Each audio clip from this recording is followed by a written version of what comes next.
कोणाचे भोगावे ते फळ.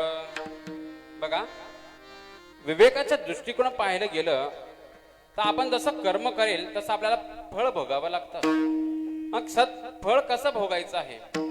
बघा, मूळतः आपण जी भक्ती करतोय, जे मी पूजन करतोय, जे अर्चना करतोय, ही पूजन असेल, हे अर्चन असेल, जी भक्ती आहे आमची भगवंताकडे मागण्यासाठी आहे. पण भगवद्गीता सांगते की तुम्हाला कर्म करण्याचा अधिकार आहे, फळ मागण्याचा अधिकार नाही आहे.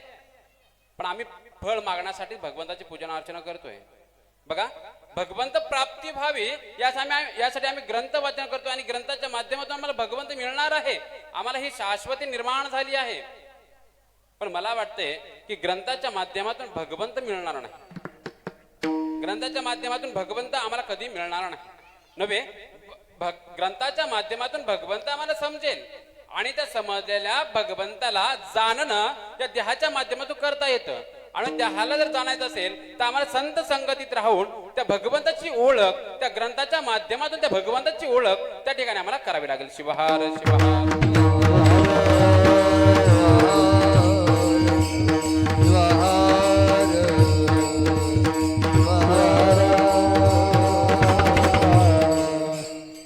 भगवंताला प्राप्त करायचं आहे, भगवंताला शोधायचं आहे, भगवंताला पाहायचं आहे. या नयनाना या दृष्टीने आम्हाला भगवंताला पाहता येईल का हो?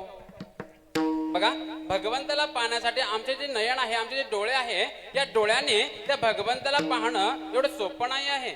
अहो, अग्नी पेटलाय आमच्या समोर आणि अग्नीला पाहावं, किती वेळ पाहणार आहे? नव्हे, समुद्राच्या काठावर उभं राहावं आणि समुद्राला पाहावं, किती पाहणार आहे? आमची जिथपर्यंत नजर आहे तिथपर्यंत आम्ही पाहू. भगवंत याच्याही पुढे आहे. शिव कसा आहे तर शिव जळी स्थळी भरलेला आहे. प्रत्येक ठिकाणी शिव आहे. शंकर जाळी